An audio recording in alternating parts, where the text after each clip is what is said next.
From the NBC 10 team, data breaches notifications soared to their highest level in 2024. More than 1.7 billion notices sent out across the U.S. So many now they become routine, often ignored, and often too late, as NBC 10's I-Team reporter Tamara Sakarzik tells us. On April 22nd, 2024, DISA Global Solutions discovered a data breach potentially affecting millions that have used its employee background check program. 10 months later, those victims were finally notified. It's kind of up to the company and the responsibility of the company to notify consumers as soon as possible. Stephen Pravazza is the chief of the Rhode Island Attorney General's Consumer Protection Unit. As soon as possible isn't always soon. Yeah, and so we see notices that do go out months or many months after a data breach takes place. By the time that notice hits your mailbox, your information is already out there. The problem exists is that there's no national data protection law. Cybersecurity expert Nick Tellis says without a federal law, regulations are compartmentalized and confusing. Different data has different rules, and different states have different reporting requirements. Think of it like this.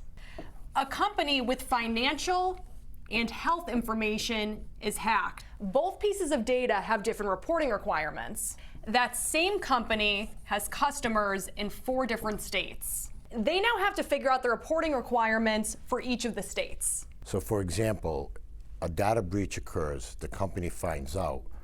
Now they're doing an investigation to determine how many victims there are, what sort of data was stolen or exfiltrated. That could take a month at a minimum. So now you're already delaying whatever data reporting requirement that particular data has upon it. The clock to notify consumers doesn't start ticking until the investigation is complete. In Rhode Island, companies are required to notify residents 45 days after that point. The companies have to send out these notifications, but by the time that happens, are they almost useless? Well, I think they're helpful for the consumer to know what type of information was accessed. If your birthday and address were compromised, you probably don't need to freeze your credit.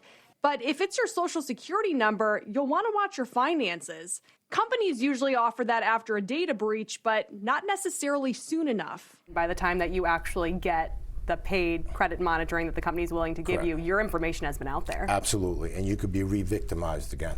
That leaves it to oftentimes the consumer to take preventative action, and unfortunately, living in 2025, you always have to be aware that your data could be breached at any time. Tell us advice: don't wait for a data breach to act. Putting in credit alerts, putting freezes on your own banking, that way if your accounts do get compromised, no one can make changes without you being notified through a text where there's multi-factor authentication involved. If you get notified about a data breach and you don't know what action you should take, visit identitytheft.gov. That's run by the FTC and guides you on what you should do. If somebody has already stolen your money or opened accounts in your name, contact the Internet Crime Complaint Center immediately.